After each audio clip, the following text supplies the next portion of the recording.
So I looked at the whole SignalGate situation, and my view of what happened as a person who was formerly in the military is that the way it's being discussed is completely wrong.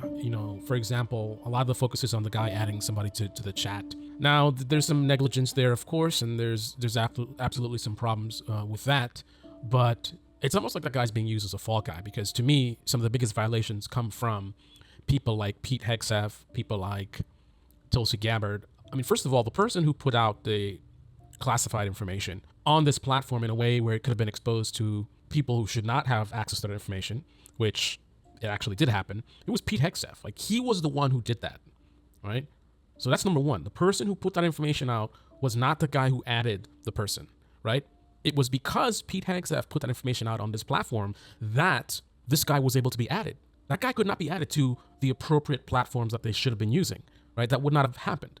This is one of the many, many reasons why you shouldn't be having this communication on this type of app, because the appropriate apps make it impossible for this type of mistake to happen, right? For, again, many, many reasons. So that was just my perspective. So I went and wanted to see what the AI had to say about it. So I presented a scenario to ChatGPT.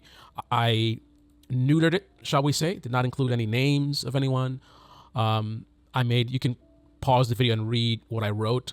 I made things as generic as possible. I did not even mention the specific app, right? So names aren't mentioned. The app isn't mentioned. I don't mention anything about, the Houthis, or I even imply that this is a real scenario. I present this as a hypothetical, but I retain the core details of what happened.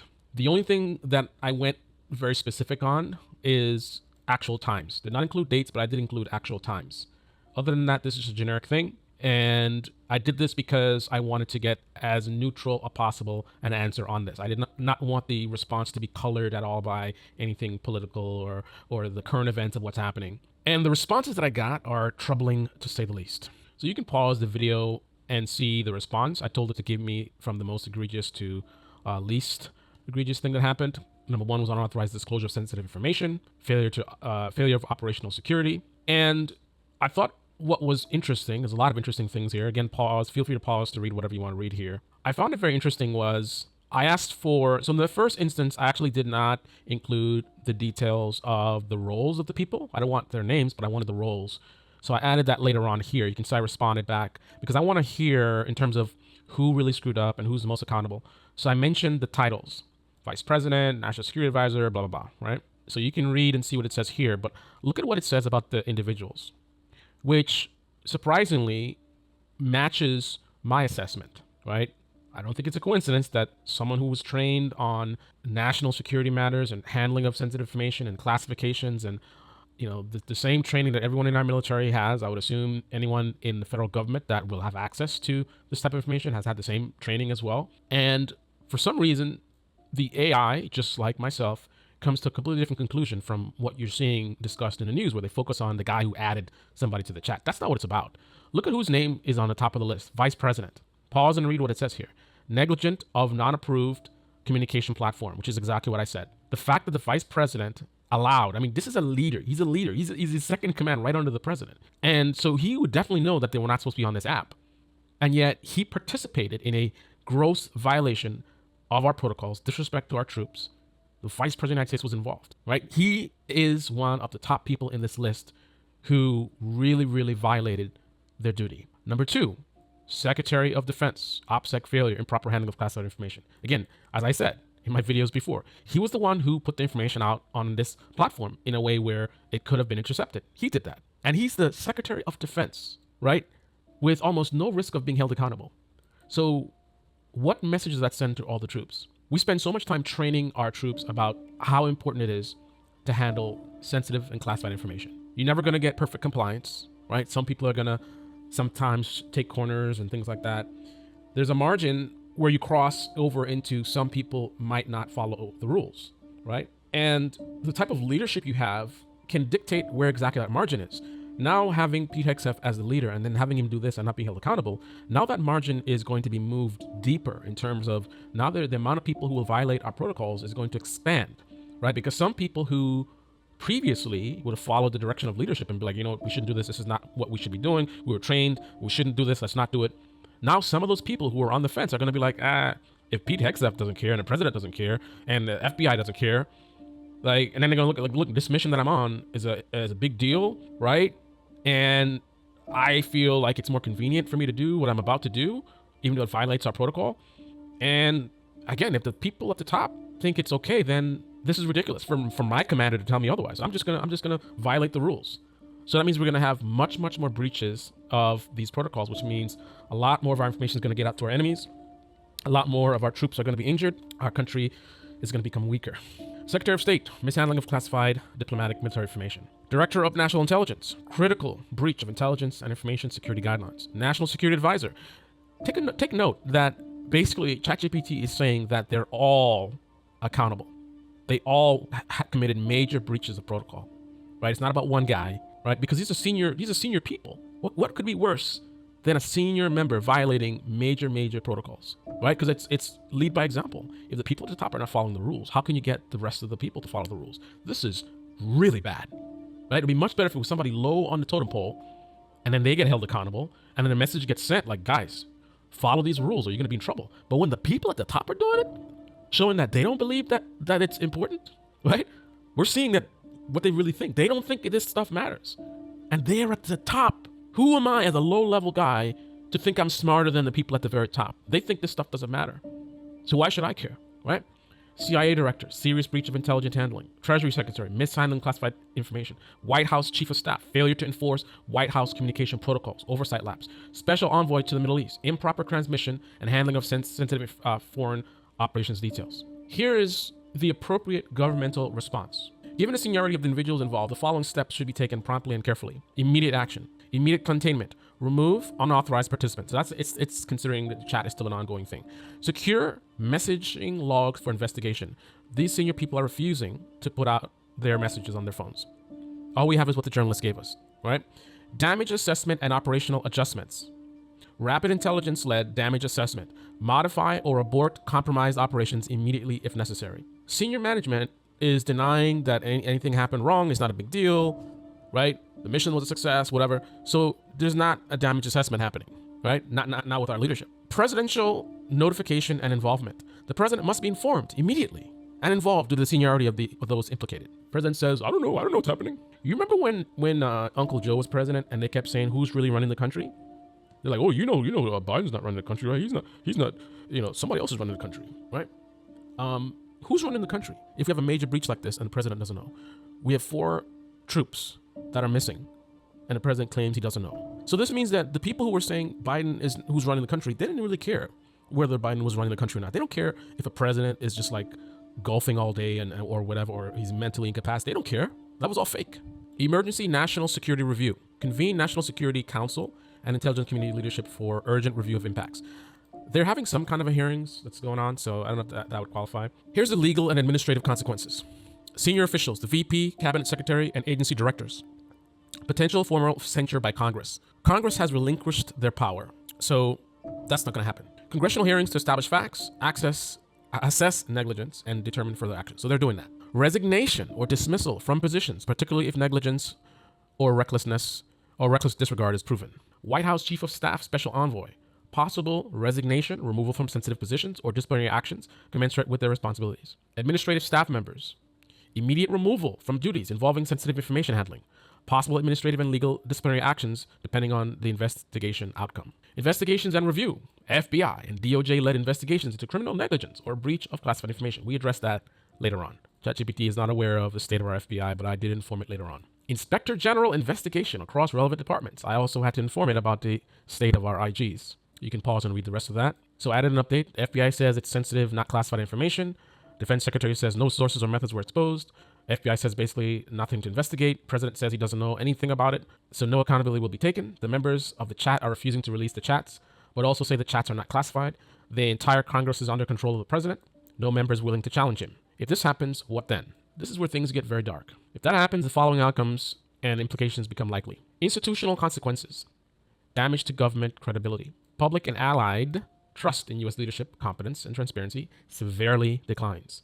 Erosion of checks and balances. With no legislative accountability, executive power expands unchecked, weakening democracy and rule of law. Normalization of misconduct. Officials may feel emboldened to disregard security protocols, raising risks of future breaches.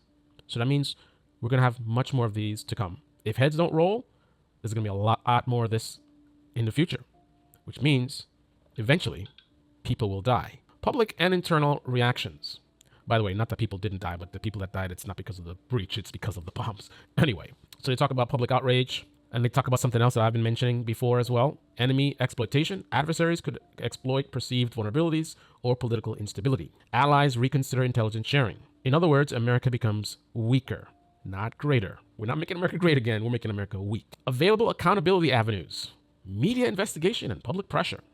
Whistleblower activity. Legal challenges. Inspector generals. Oh boy. So I said the president already fired the IGs months ago. Given the scenario you've described, where the president controls Congress, dismisses inspector generals, and the FBI refuses to investigate, and senior officials refuse transparency and accountability, the situation becomes exceptionally serious.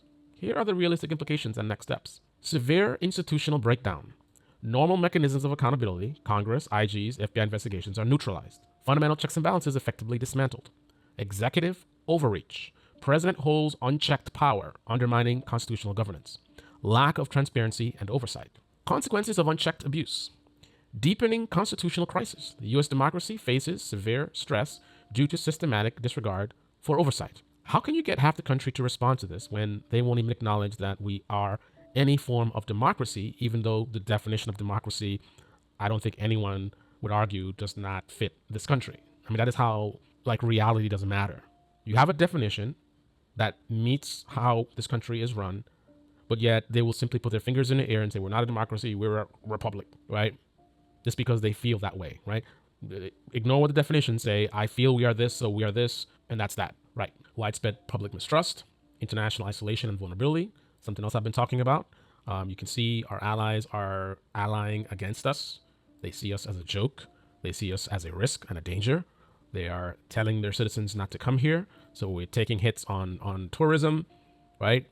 All this America first, supposedly, except, well, America first after Israel, is putting us in a very weakened state. Other countries have gone down this isolationist path to their detriment. And for some reason, the same people who talk about, look at what happens with socialism in other countries, don't want to look at what happens in other countries that go down the path that we're going, right? They don't use the same logic they use towards why socialism is dangerous. They don't apply that to the same logic in terms of what other countries are going down the path that we're going down, and where do they end up? What's the very successful and powerful and happy and safe country out there that is totally isolated from the world, right? So accountability, they say, judicial intervention, whistleblower, independent media. So I mentioned that the SCOTUS has ruled that the president is basically above the law. Well, I asked the question anyway. Something about anything he does in furtherance of his duties cannot be challenged, and we can't even look into it. If the president lets his people run wild and claims ignorance each time, then what can be done? Well, ChatGPT describes this as an extreme scenario. Okay. It says this is an unprecedented constitutional crisis. This is what could happen next. Institutional consequences. De facto authoritarian presidency. With SCOTUS having ruled the president is effectively above oversight, executive authority is absolute with virtually no legal constraints. Now, those who like Trump would argue that this is not true, that he's not above oversight, and that the Supreme Court something impeachment something blah blah blah. But I don't know what to say to people who just don't accept reality. The reality is there's really no one to stop the president at this point. I mean, in theory, the Supreme Court could step in. They're very unlikely to, but they could in theory step in. I mean, remember, the same people who tell us that who would tell us now that he's not above the law, the same people who said that the checks and balances would hold and prevent Trump from doing the worst that people are accusing him of. They point out the first term, he didn't do any of that stuff, did he? He didn't do any of that stuff, did he? Right? Those are the same people who said the same would apply now, knowing that he was going to put a bunch of loyalists in charge, learning his lesson from the last time. So I don't think I would listen to those same people who told you that he's going to behave himself. There's somehow check and balances. The same people who said that, and then he gets in office and fires all the IGs, basically shuts down all of the checks and balances. Don't listen to them now tell you that the Supreme Court is going to save us. Anyway, so they talk again about independent media and public mobilization. So I said media that challenge the president are attacked by the president and sued. A few have already settled. People are also being deported. I said deported for saying things the president does not like a green card holder being deported for protesting a country the president does not want protested. In this situation, the United States would, of course, somebody who likes Trump would deny this to be accurate. They would say the reason why ChatGPT is giving this extreme response is because I am mischaracterizing what's actually happening, that this is not actually true. That would be their argument. It's up to you whether you think that argument is a valid one or not. But I think it's valid to consider the fact that I already predicted that is going to be their position. So it's not like it's novel or informative. Authoritarian consolidation. President consolidates absolute power using legal threats, deportations, and intimidation to silence critics. Media censorship and self-censorship. Media outlets increasingly avoid criticism, fearing lawsuits or retaliation. Independent journalism suffers severely. Widespread human rights violations. Culture of fear and compliance. So the remaining avenues for change, they say, is international intervention, sanctions, grassroots resistance and civil disobedience, whistleblowers, and all that good stuff. And now let me add another layer to this insanity that I just thought of right now. Let's take things to a very dark place. Contrast this with what happened under Hitler and the German government before the violence began, because everybody always focuses on the violence, and until the bodies start hitting the floor, they will say, it's ridiculous to compare this to Hitler, as if the first thing Hitler did is just start killing a bunch of people, and as if he didn't, he wasn't born as a normal person and grew up as a kid and did a lot of things before bodies start hitting the floor, right? So we can't just pay attention to what happened in the end. We got to also pay attention to what led to what happened in the end. And even if we make comparisons or parallels, that doesn't mean that in this scenario that the outcome will be the same or even necessarily close to, right? If we find that we're going on a similar path, that doesn't mean there's going to be gas chambers and all this kind of stuff. I mean, our outcome could be very, very different. But I think it's valuable to see if there are parallels. Let's see what the AI has to say about this one. Taking into account that it's probably going to try to be very delicate because I mentioned Hitler.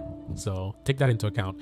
It's the way this stuff has been designed, the way I've seen, it's going to want to tone things down as much as possible because it doesn't want to seem to be partisan or whatever, or, dealing with a very sensitive topic like that.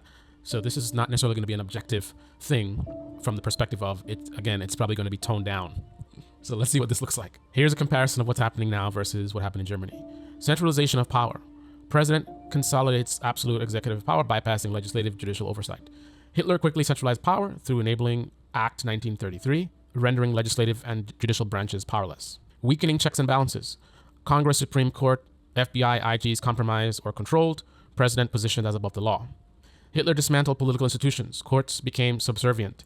Laws were passed, placing his action beyond legal challenge. I think Trump did an executive order where he said something about the interpretation of the law is based on what he says it is, or something to that effect. Comment below if you know what I'm talking about. Media and free speech. Critical media outlets intimidated via lawsuits and threats. Media starts to self-censor. The Nazi regime aggressively intimidated media through threats, lawsuits, censorship, leading to near total control over information. Suppression of dissent. Deportations, especially targeting political protesters and critics, chilling free speech and assembly. Early suppression through arrests, imprisonment of dissenters, journalists, opposition, politicians, extensive use of intimidation. Keep in mind that if you like Trump or voted for Trump, everything you read here, your brain is going to try to tone it down, way, way down. You're going to, one of the things that your brain is probably going to do to you is it's going to search from everything here for the worst of it or the most extreme of it, right? Reason for that is the more extreme it is, the more you can present it as that would never happen. So I can present 5 things in this statement here, right? And you would ignore the 4 things that seem feasible or might be happening already and focus only on the 5th thing because the 5th thing is so extreme that you can focus on that and highlight that. That's something that makes you feel comfortable because that's so extreme, and then you can argue with confidence. Like, there's no way this would happen, right? But you don't realize that that's your brain doing something to protect you from something that's uncomfortable, because 1, 2, 3, and 4 might be very feasible, might be things that have happened already. So that's not a conversation you want to have. You just want to focus on the most extreme. Propagandists use this technique intentionally to manipulate you, but your own brain will use that same technique to protect you, again, from an uncomfortable truth. So just be aware of that when I'm reading this stuff to you, and take note if that is how your thought process goes.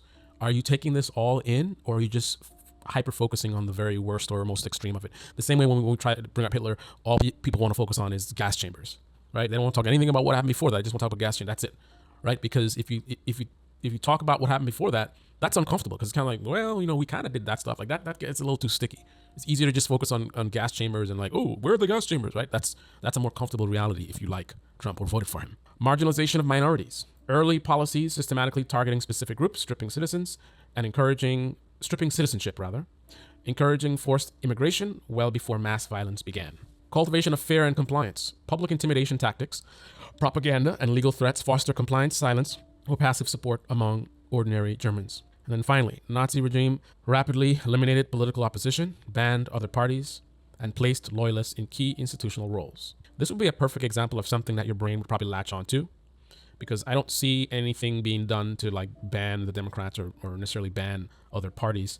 But what is more likely to happen is, and ironically, a rigging of the elections such that the Republicans stay in power indefinitely. I already said this is what was coming, and it's already beginning. Not because I'm a genius, right? This was to be expected, right? The stuff that they're doing now, all out with no accountability, leaves them extremely vulnerable to ever being out of power. If they lose power and the Democrats get a majority again, the consequences could be dire. So obviously they would take action at all costs to stop that from happening. So don't let your brain get you stuck on the banning of other parties, because what you need to focus on is the fundamental objective, right? Fundamental objective is not to ban other parties. It's to neutralize them. If they can't win elections, you get the same effect, right? And there might be other methods as well, right? It could be through propaganda. You can make it so the elections are valid, but if you put a strong enough propaganda campaign where you get people to not vote for the oppositional party, right? Again, it's not about the specific methods. It's about the desired outcome. Key parallels before widespread violence began: rapid centralization of power, silencing of media and public dissent, weak or absent internal resistance. Here are critical differences. Historical perspective. Germany's dissent happened in the context of post-World War I instability, extreme nationalism, economic hardship, and societal crisis. I don't know, man. That sounds kind of similar to what's happening now, minus the war. Your hypothetical U.S. scenario is set within a traditionally stable democracy. Is that what we have? Emphasizing how rapidly stable institutions can deteriorate when oversight mechanisms fail. The described scenario closely mirrors early-stage Nazi Germany, specifically in the tactics of authoritarian consolidation, institutional dismantling, intimidation, suppression of speech, and marginalization of dissent, all occurring well before widespread organized violence or genocide began. If you don't believe that this is valid at all, you think this is extreme, it's partisan, it's ridiculous, I want you to try in your own mind to contrast what's happening now with what it would look like if we were in fact headed down this path. If this assessment of our country was accurate, what would be different from what's happening now? Avoid your brain tricking you by focusing only on the most extreme. Again, don't think about gas chambers and, right? Don't go all the way to the extreme, right? Just try to, in general, somewhere in the middle, a moderate scenario of us heading in this direction. What would be different than what we're seeing right now?